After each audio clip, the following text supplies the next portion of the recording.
Hello anime lovers, তো কেমন আছো তোমরা? আশা করি তোমরা সকলে অনেক অনেক বেশি ভালো আছো। তোমরা দেখছো এনিমে এক্স বাংলা আর আমি আছি তোমাদের সাথে ইয়াসিন। তো বেশি কথা না বেরিয়ে চলো মূল ভিডিওতে যাওয়া যাক। আজকের ভিডিওতে আমি ডিমন স্লেয়ারের 3 এবং 4 নাম্বার এপিসোডটি একটি ভিডিওর ভিতরে কভার করতে যাচ্ছি। 3 নাম্বার পর্বের শুরুতেই আমরা দেখতে পাই মাকিওকে ওখানে একটা ডিমন আটকে রেখেছে। ইনেসুকে তখন সেই রুমের দিকেই যাচ্ছিল। সিন শিফটে আমরা জেনিক্সুকে দেখতে পাই। জেনিক্সু সেখানে মনে মনে ভাবছিল আমাকে উজুইর স্ত্রী হিনাৎসুরুকে খুঁজে বের করতে হবে, কিন্তু আমার এখানে কিছুই অদ্ভুত লাগছে না, সবকিছু তো ঠিকই আছে। শুধু 2 দিন আগে এই ঘরের মালিক ছাদ থেকে পড়ে মারা গিয়েছে। তখনই জেনিক্সু কারো একটি কান্নার আওয়াজ শুনতে পায়। এদিকে ইনুসুকি ওই রুমের দিকে এগিয়ে যাচ্ছিল। সেটা ওই ডিমনও বুঝতে পেরেছে যে কেউ একটা এই রুমের দিকে আসছে। মাকিও তখন চিন্তা করছিল আমাকে যে করেই হোক লর্ড টেঙ্গেনকে এই মেসেজ পাঠাতেই হবে যেখানে কি হচ্ছে, আর নয়তো অনেক বেশি দেরি হয়ে যাবে। তখন ওই ডিমন মাকিওকে আরো শক্ত করে ধরে। আর এদিকে ইনুসুকি রুমে এসে দেখতে পায় যে মাকিওর খাবার এখনো রুমে যেরকম সেরকমই আছে। ইনুসুকি তখন মনে মনে চিন্তা করছিল আমি বুঝতে পারছি না মাকিও অসুস্থ নাকি ও কোনো বিপদে আছে, এখানে কিছু তো খারাপ হচ্ছে। তখন ইনুসুকি ওই রুমের দরজা খুলে আর ওখানে দেখতে পায় হাওয়া চলছিল। ইনুসুকি তখন বলে এখানে সব দরজা জানলা বন্ধ, এখানে হাওয়া কি করে আসতে পারে? ইনুসুকি তখন ছাদের দিকে তাকিয়ে দেখতে পায় যে ছাদ নড়ছে আর নিজেই বলতে থাকে আমাকে ওকে ধরতেই হবে, আর নয়তো অনেক বেশি দেরি হয়ে যাবে। এরপরে ওই ডিমনের পিছু করতে করতে পুরো বাড়ি খুঁজে ফেলে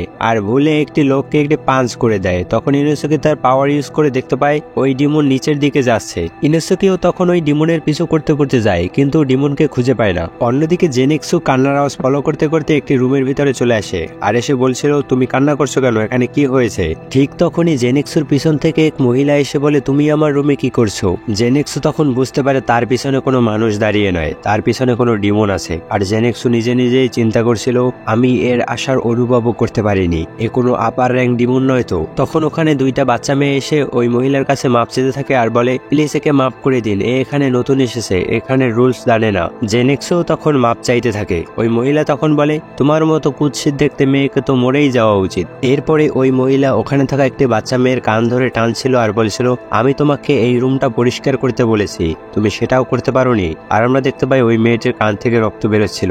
তখন জেনিক্সু ওই মহিলার হাত ধরে নেয় আর বলে প্লিজ ওকে ছেড়ে দিন। অন্যদিকে আমরা তানজিরোকে দেখতে পাই যে কিনা ভালো মেয়ে হয়ে সব ধরনের কাজবাজ করছিল, তাকে যে সকল কাজ দিয়েছে। এরপরে সিন শিফটে আমরা ইনুসুকিকে যেই মহিলা কিনেছিল সেই মহিলাকে দেখতে পাই, যে কিনা ইনুসুকির এই সকল কাজ কারবার দেখে বলছিল এই মেয়েটি পাগল হয়ে গিয়েছে, আমাকে এর এখানে নিয়ম কানুন সব শিখাতে হবে। এরপরে ইনুসুকির রুমে এসে দেখতে পাই ইনুসুকি টোটাল কনসেন্ট্রেট দিয়ে ওই ডিমনকে খুঁজে বের করার চেষ্টা করছিল। এদিকে জেনিক্সুকে ওই ডিমন মহিলা বলছিল তোর সাহস কি করে হলো, তুই আমাকে টাচ করেছিস, এই বলে জেনিক্সুকে একটি পাঞ্চ করে। এরপরে আমাদের কয়েকদিন আগের একটি ফ্ল্যাশব্যাক দেখানো হয় যেখানে এই ঘরের ওনার এই মহিলাকে বলছিল তুমি তোমার এই সব কাজকর্মগুলো বন্ধ করো, তোমার উপরে এখানে সবাই খুব বিরক্ত। তখন ওই মহিলা বলে তোমার কি মনে হয় এই ঘরটা কার টাকায় চলে? হাউস ওনার তখন বলে তোমার এই চোখ দেখে আমার একটি কাহিনীর কথা মনে পড়ে যায়, যেখানে কিছু কিছু মহিলারা এমন থাকে যারা কাউকে পছন্দ না হলে তাদেরকে মেরে ফেলে। তুমি আসলে কে? তোমাকে দেখে তো মানুষও মনে হয় না। যখনই হাউস ওনার ওই মেয়েটির উপরে হামলা করে ঠিক তখনই ওই মেয়েটি তার আসল রূপে চলে আসে। এরপরে ওই হাউস ওনারকে ছাদ থেকে ছুঁড়ে ফেলে দেয়। এর ফলে ওই মহিলা ওখানে মারা যায় আর ওই ডিমন এখান থেকে চলে যায়। এরপরে ওই ডিমন মেয়েটি যখন তার রুমে ফিরে আসে আর দেখতে পায় মুজান ওখানে আগে থেকেই ছিল। আর মুজান তাকে বলছিল তুমি অনেক মানুষকে খেয়ে নিয়েছো আর তুমি অনেক বেশি শক্তিশালী হয়ে গিয়েছো, আমি ভাবিনি যে তুমি এত মানুষকে খেতে পারবে, কিন্তু তোমাকে অনেক সাবধানে থাকতে হবে যাতে তোমাকে কেউ চিনে না ফেলে। তোমাকে যদি চিনে ফেলে তাহলে এখানে অনেক ডিমন স্লেয়ার চলে আসবে আর এখানে অনেক ভয়ঙ্কর একটি যুদ্ধ হবে, এতে তুমি আর বেশি শক্তিশালী হতে পারবে না। মুজান তখন ওই ডিমন মেয়েটিকে বলছিল ডাকি তুমি অনেক সুন্দর আর শক্তিশালী একটি ডিমন, তুমি অনেক হাসিরাকে মেরেছো, তুমি একটা এক্সট্রাঅর্ডিনারি ডিমন, তুমি আরো বেশি মানুষ মেরে আরো অনেক বেশি শক্তিশালী হবে। ডাকি তখন বলে আমি আমার সর্বোচ্চ চেষ্টা করব মালিক। এরপরে সিন প্রেজেন্টে চলে আসে আর আমরা দেখতে পাই জেনিক্সুকে ওই ডিমন মেয়েটি ঘুষি মেরে দূরে সরিয়ে দেয়। আর জেনিক্সুকে বলছিল তোমার সাহস কি করে হয়েছে যে তুমি আমাকে টাচ করেছো, মনে হচ্ছে তোমাকে ডিসিপ্লিন শেখাতে হবে, আর এটা যদি আমি শেখাতে পারি তাহলে আরো বেশি ভালো হবে। তখন এখানে এই ঘরের হাউস ওনার চলে আসে আর বলে প্লিজ এই মেয়েটিকে মাফ করে দিন, কিছুদিনের ভিতরে ফেস্টিভ্যাল আসছে, আমাদের আপনাকে প্রয়োজন। তখন এই ডিমন মেয়েটি বলে হ্যাঁ আমি মনে হয় একটু বেশি রাগ করে ফেলেছি, প্লিজ এই মেয়েটিকে দেখে নিয়েন, আর আমার সামনে আপনাকে ঝুঁকতে হবে না মাস্টার। এরপরে ওই ডিমন মেয়েটি ওখান থেকে যাচ্ছিল আর নিজের মনে মনেই চিন্তা করছিল এত বেশি মার খাওয়ার পরেও এই মেয়েটির বেশি একটা চোট লাগেনি, আমার মনে হয় এটা কোনো ডিমন স্লেয়ার। ওই ডিমন মেয়েটি তখন তৈরি হতে থাকে আর বলে তোমরা অনেক বড় একটি ভুল করেছো, এই মেয়েটিকে টোপ হিসেবে ব্যবহার করে তোমরা অনেক বড় ভুল করেছো, দিয়েছো, এখন দেখা যাক তোমরা আমার কি করতে পারো। আর আমি যদি তোমাদের সবাইকে খেতে পারি তাহলে আমি আরো অনেক বেশি শক্তিশালী হয়ে যাব।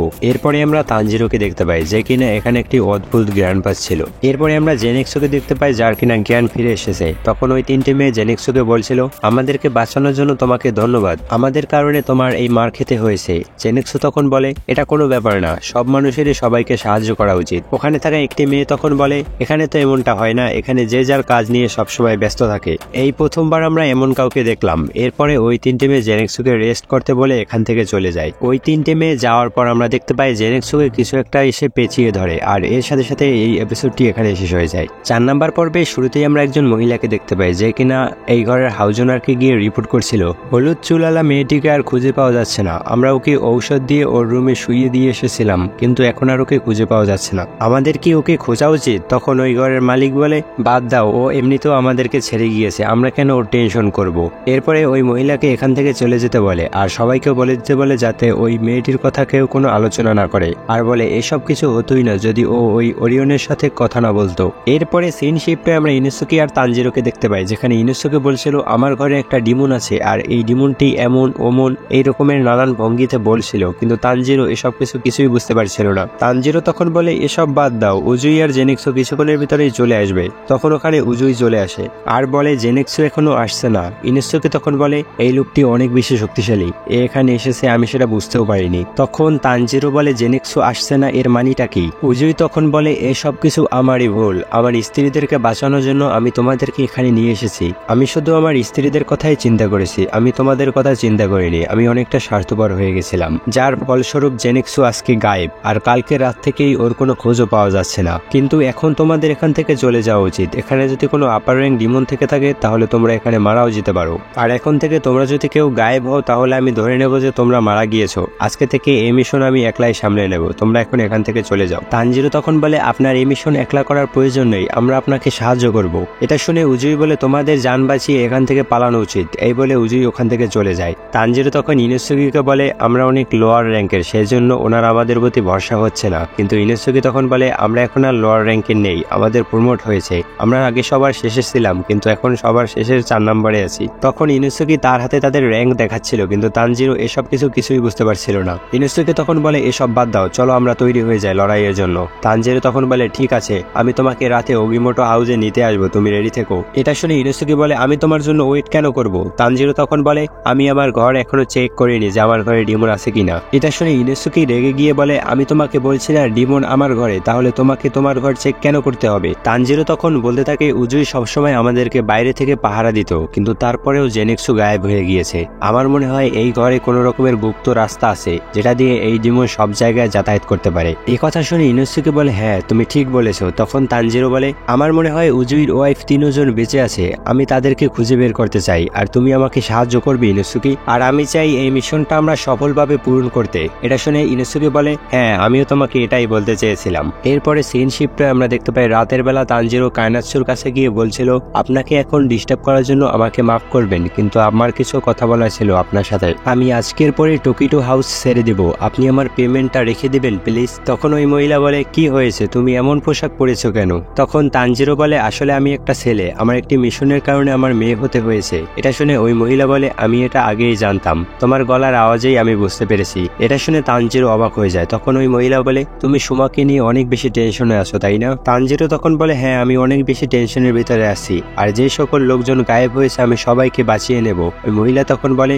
তোমাকে অনেক ধন্যবাদ। এরপরে তানজিরো ওখান থেকে চলে যায়। তানজিরো এখান থেকে যাওয়ার পরে ওই ডিমন মেয়েটি এখানে চলে আসে আর এই মহিলাকে আটকে নেয়। এদিকে আমরা তানজিরোকে দেখতে পাই যে কিনা ইনুসুকির দিকে ছুটে যাচ্ছিল, আর ঠিক তখনই তার নাকি কোনো একটা ডিমনের গন্ধ আসে, আর অন্যদিকে ইনুসুকি তানজিরোর জন্য ওয়েট করছিল। আর তানজিরো আসছে না দেখে অনেক বেশি বিরক্ত হয়ে যায় আর বলে, এখন আমাকেই কিছু একটা করতে হবে। এই বলে তার মাথা দেয়ালের উপরে ঠুকে দেয় আর বলে, ইঁদুররা আমার তরোয়াল নিয়ে এসো। তখন আমরা দেখতে পাই উজুইর ইঁদুররা ইনুসুকির তরোয়াল নিয়ে আসে। এরপরে ইনুসুকি তার আসল রূপে চলে আসে। এটা দেখে ওখানে হাউস ওনার অনেক বেশি শক হয়ে যায়, আর ইনুসুকি ওই ঘরে পুরো খুঁজতে থাকে ডিমনকে। অন্যদিকে উজুইকে দেখতে পাই আমরা যে কিনা জেনিক্সু যে ঘরে থাকতো সেই ঘরের হাউস ওনারকে গিয়ে ধরেছে আর বলছে জেনিক্সু আর হিনাৎসু সম্পর্কে প্রশ্ন করছিল যে ওরা কিভাবে এখান থেকে গায়েব হয়েছে, কিন্তু ওই লোকটি বলে, আমি কিছুই জানি না, আচমকাই একদিন হিনাৎসু আর জেনিক্সু গায়েব হয়ে গিয়েছে। উজুই তখন ওই লোকটিকে জিজ্ঞাসা করে, তোমার কারো উপরে সন্দেহ আছে? আমি তোমার তোমার কাছে ওয়াদা করছি, তুমি বলো, আমি তাকে মেরে ফেলবো। তখন ওই লোকটি বলে, আমার সন্দেহ হয় এই ঘরের ওরিয়নের উপরে। এটা শোনার পরে উজুই ওখান থেকে চলে যায়। উজুই তখন ওই ডিমনকে খুঁজতে থাকে আর নিজে নিজেই বলতে থাকে, আমার হিরণাচ্ছুরকে খুঁজে বের করতে হবে, ও ওই ডিমন সম্পর্কে সবকিছু জানবে, আর এরপরে আমার এই নিজের হাত দিয়ে ওই ডিমনটিকে মারবো। এদিকে আমরা তানজিরোকে দেখতে পাই যে কিনা ওই ডিমনের গ্রাউন্ড ফলো করতে করতে ওখানে চলে এসেছে। তখন ওই ডিমন তানজিরোকে বলে, শেষ পর্যন্ত তুমি এখানে চলেই এসেছো। তোমার মতো আরো এখানে কতজন ডিমন স্লেয়ার আছে, কারণ আমি একজনকে ধরে ফেলেছি। তোমাকে দেখে তো হাসিরা মনে হচ্ছে না, তুমি অনেক দুর্বল। তানজিরো তখন খেয়াল করে ওই ডিমন মেয়েটি কিনাৎসুকে তার কিছু কাপড় দিয়ে পেঁচিয়ে রেখেছে, আর তানজিরো মনে মনেই বলতে থাকে, এর অর্ধেক বডি কোথায় গেল, আর এখানে তো রক্তের কোনো ঘ্রাণও আসছে না। তানজিরো তখন খেয়াল করে এই ডিমনটি আসলে আপার র্যাঙ্ক 6। তখন তানজিরো বলে, এই মহিলাকে তুমি ছেড়ে দাও। এটা শুনে ওই ডিমন মেয়েটি বলে, তোমার সাহস কি করে হলো, তুমি আমার সাথে এভাবে কথা বলছো? এই বলে তানজিরোকে একটি অ্যাটাক করে দূরে ছুড়ে ফেলে। আর তানজিরো তখন বলে, আমার বডি নড়ছে না কেন, আমি এখান থেকে উঠতে পারছি না কেন, কিন্তু আমাকে উঠতেই হবে, না হলে আমি এখানে মারা যাবো। আমি ভয় পাচ্ছি, যার কারণে আমার শরীর কাজ করা বন্ধ করে দিচ্ছে। ওই ডিমনের পাওয়ার শুধু ওর বেল্টে, ওর বেল্ট মানুষকে অ্যাবজর্ব করতে পারে, এই জন্য আমি এখানে এমন কোনো রাস্তা দেখিনি যেখান থেকে মানুষ পালাতে পারে। তখন ওই ডিমন মেয়েটি বলে, তুমি এখনো জীবিত আছো? আমি যতটা দুর্বল তোমাকে ভেবেছি, আসলে তুমি ততটা দুর্বল নয়, তোমার চোখ দুটো অনেক সুন্দর, আমার তো এখনই ইচ্ছা করছে তোমার চোখ বের করে খেয়ে নি। তখন আমরা দেখতে পাই নেজুকোর বক্সের একটি বেল্ট ছুটে যায়, আর তানজিরো নেজুকোর বক্স এক পাশে রেখে দিয়ে বলে, আমাকে ক্ষমা করে দিও নেজুকো, কিন্তু এখন আমি তোমাকে লড়াইয়ে নিয়ে যেতে পারবো না। তুমি এই বক্সের ভিতরেই থেকো, যতক্ষণ না পর্যন্ত এমন বিপদ মনে হয় যে তোমার লাইফ রিস্ক আছে, ততক্ষণ পর্যন্ত এই বক্স থেকে বের হবে না। এরপরে তানজিরো ওই ডিমন মেয়েটির উপরে হামলা করে দেয়, আর ওই ডিমন মেয়েটি তখন তানজিরোর উপরে তার ওই বেল্ট দিয়ে হামলা করে, কিন্তু তানজিরো সেগুলোকে খুব অনায়াসে কেটে ফেলে। এটা দেখে ওই ডিমন মেয়েটি বলে, আমি অনেক ইমপ্রেস হয়ে গিয়েছে তোমার হাওয়ায় লড়াই করার টেকনিক দেখে। তুমি খুব ভালো করেই জানতে যে কাইনাৎসু ওই বেল্টে ছিল, সেই জন্য তুমি কেটে আলাদা করে দিয়েছো, তাই না? এদিকে তানজিরো মনে মনে চিন্তা করছিল, আপার র্যাঙ্ক 6, তাই না? আমি কি একে হারাতে পারবো? এখানে তো উজুই, জেনিক্সু, ইনুসুকি কেউই নেই, আমি কি একলা একে হারাতে পারবো? তানজিরো তখন তার মনে সাহস নিয়ে বলে, আমাকে যে করে হোক একে হারাতেই হবে। আর এর সাথে সাথে 4 নম্বর এপিসোডটি এখানে শেষ হয়ে যায়। এতক্ষণ ভিডিওটি দেখার জন্য তোমাদের সকলকে অসংখ্য ধন্যবাদ। ভিডিওটি কেমন লেগেছে তা কমেন্ট করে জানাতে পারো, আর শেয়ার করে দিতে পারো তোমার অ্যানিমে লাভার বন্ধুদেরকে। চ্যানেলে নতুন হয়ে থাকলে তাহলে চ্যানেলটিকে সাবস্ক্রাইব করে বেল নোটিফিকেশন অন করে দিতে পারো। দেখা হচ্ছে পরবর্তী কোনো ভিডিওতে। তো ভালো থাকো, সুস্থ থাকো, ভালো রাখো তোমার চারিপাশ।